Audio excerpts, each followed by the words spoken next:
Hello everyone. तो आज हम देखेंगे सैम्पल पेपर 6 का सॉल्यूशन। चलिए स्टार्ट करते हैं। फर्स्ट क्वेश्चन हमारा है the process in which loss of water in the form of vapours from the aerial parts of plants takes place is X which helps in Y here X and Y respectively are. ठीक है, तो plant से water vapour की form में निकल जाने को हम क्या बोलते हैं? ट्रांसपीरेशन। ठीक है, और ये वाई में हेल्प करता है, यानी कि टेम्परेचर को रेगुलेट करने में हेल्प करता है। तो एक्स होगा हमारा ट्रांसपीरेशन, वाई होगा हमारा क्या होगा? Temperature regulation. तो इस केस में हमारा डी होगा करेक्ट आंसर। क्वेश्चन नंबर 2 देखते हैं। A zygote is formed by the fusion of male gamete and a female gamete. The number of chromosomes in the zygote of human is। तो हमें पता है ह्यूमंस में 23 पेयर्स होते हैं, लेकिन हमें पूछा है नंबर ऑफ क्रोमोसोम्स। 23 पेयर्स अगर होंगे, एक पेयर में 2 क्रोमोसोम, 23 पेयर में कितने क्रोमोसोम? 46 क्रोमोसोम। तो इस केस में हमारा सी होगा करेक्ट आंसर। देखते हैं question number 3।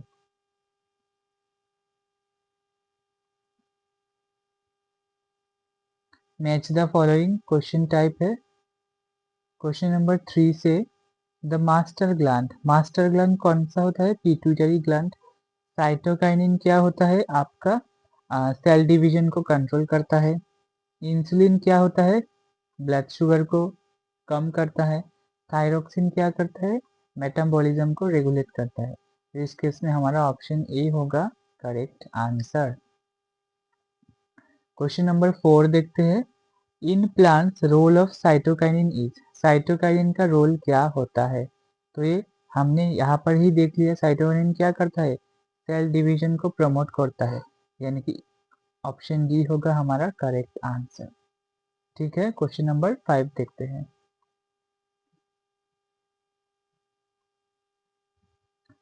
Food chain will be more advantageous in terms of energy if it has. Food chain सबसे ज्यादा फायदेमंद तब होगा कब? जब उसमें क्या होगा? 2 ट्रॉफिक लेवल्स होंगे, यानी कि प्रोड्यूसर होगा और कंज्यूमर होगा, उससे ज़्यादा नहीं होगा।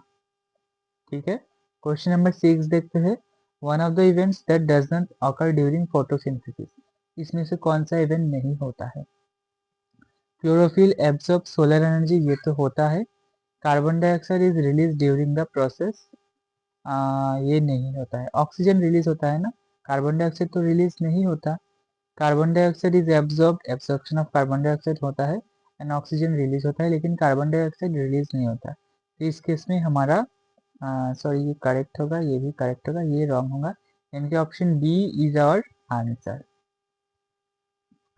क्वेश्चन नंबर 7 देखते हैं। Identify the food chain in which organism of second trophic level are missing. कौन से फूड चेन में सेकेंड ट्रॉपिक लेवल मिसिंग है? Tiger, grass, snake, frog. तो देखो इसमें तो देख सकते, पहले हम सब कुछ देख लेते हैं। ग्रास हॉपर ग्रास खाएगा, और हाँ ये भी सही है, ये भी सही है, लेकिन हमारा क्या है? ऑप्शन एक गलत है। ठीक है, क्योंकि हमारा ग्रास को कौन खाता है? ग्रास को खाता है ग्रास हॉपर, तो ये तो मिसिंग है। उसको खाता है हमारा फ्रॉग, एंड फ्रॉग को खाता है स्नेक, स्नेक को खाता है टाइगर, बोल सकते हैं। तो हमारा ग्रास मिसिंग है, सब कुछ में ग्रास है। अब क्वेश्चन नंबर 8 देखते हैं। Choose the correct order of stages of binary fission in leishmania. Leishmania में बाइनरी फिशन कैसे होता है? यानी कि सबसे पहले तो ये होगा, ठीक है, ये 1 नंबर पर है। उसके बाद क्या होगा? मतलब एक है, ठीक है, उसके बाद ये थोड़ा थोड़ा टूटेगा, ये होगा, उसके बाद 1 के बाद 3 होगा, उसके बाद आपका ये होगा, एंड उसके बाद ये होगा, लास्ट में ये होगा, यानी कि हमारा करेक्ट आंसर होगा ऑप्शन बी। असर्शन रीजन पर चलते हैं।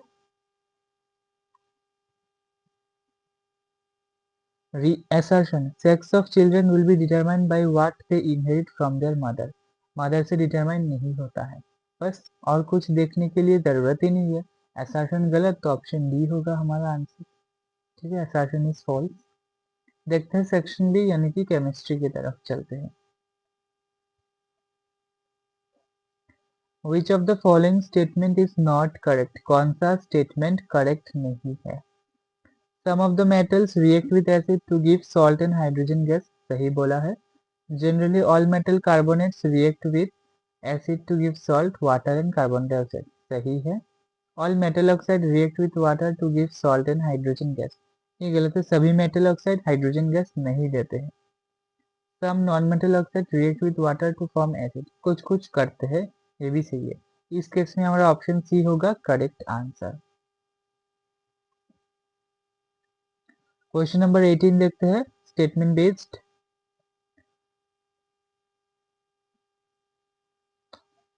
स्टेटमेंट है, valeric acid is the more common name of hexane, ये गलत है। Glycerol is added in the manufacturing of soap, ये भी गलत है, दोनों स्टेटमेंट गलत है। ऑप्शन सी होगा हमारा करेक्ट आंसर। 19th नंबर देखते हैं,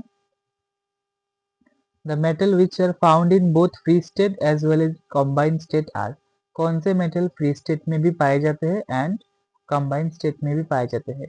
गोल्ड एंड सिल्वर, गोल्ड नहीं पाया जाता है फ्री स्टेट में।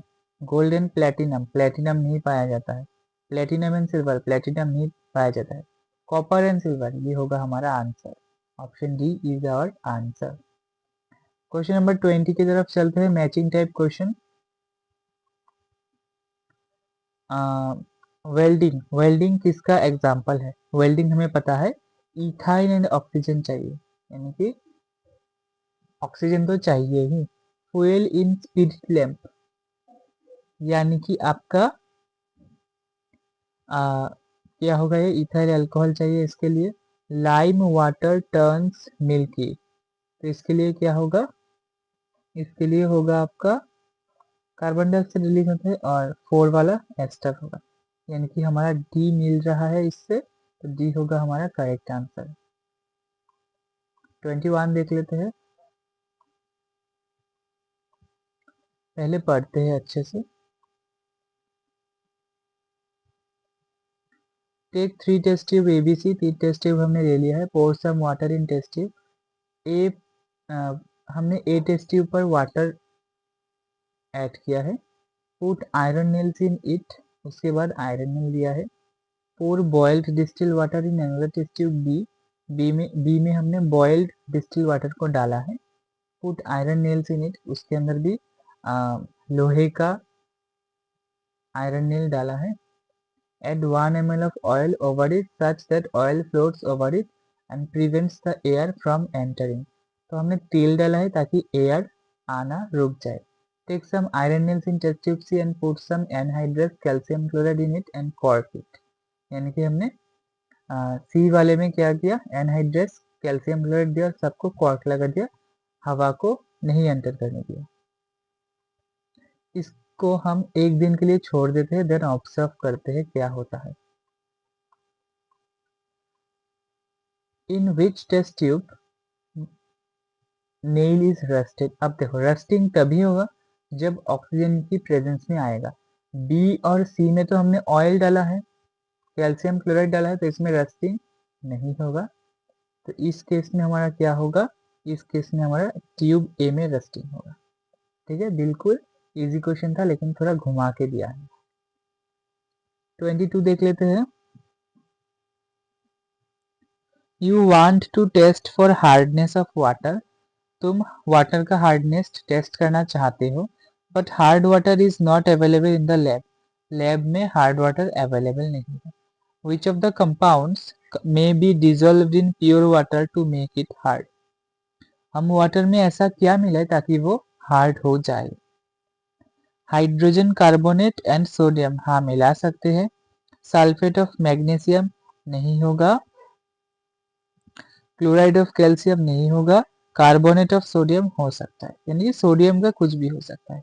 1 and 4 हमारा करेक्ट है, option C is our correct answer.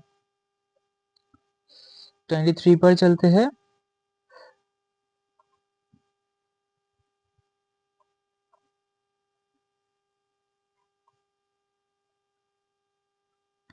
क्या पूछा गया है? An aqueous solution A turns phenolphthalein in solution pink.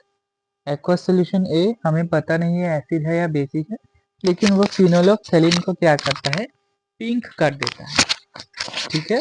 On addition of an aqueous solution B to A, pink colour disappears. अब हमने उस सॉल्यूशन को एक अलग सॉल्यूशन बी से ऐड कर दिया तो वो पिंक कलर चला गया।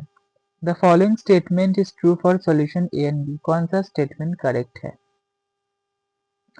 तो वो पिंक करता है यानी कि वो बेस होता है। ठीक है। पिंक एक तरह का रेड का ही कंसिडर किया जाता है। तो ए का पीएच ग्रेटर देन 7 होगा और बी का लेस देन 7 होगा, क्योंकि वो पिंक को डीकलराइज कर देते हैं। इस केस में option A is our correct answer. 24 देखते हैं। Dried fruit plastic bags sold in the market are filled with. Packet हमेशा किस गैस से भरे जाते हैं? नाइट्रोजन गैस से, क्योंकि ये क्या है? इनर्ट है, नॉन रिएक्टिव है। इसी के साथ हमारा क्वेश्चन खत्म हो जाता है केमिस्ट्री का। अब देखते हैं फिजिक्स का क्वेश्चन। फिजिक्स का 3 ही एमसीक्यू हम डिस्कस करेंगे, क्योंकि 3 ही दिया हुआ है।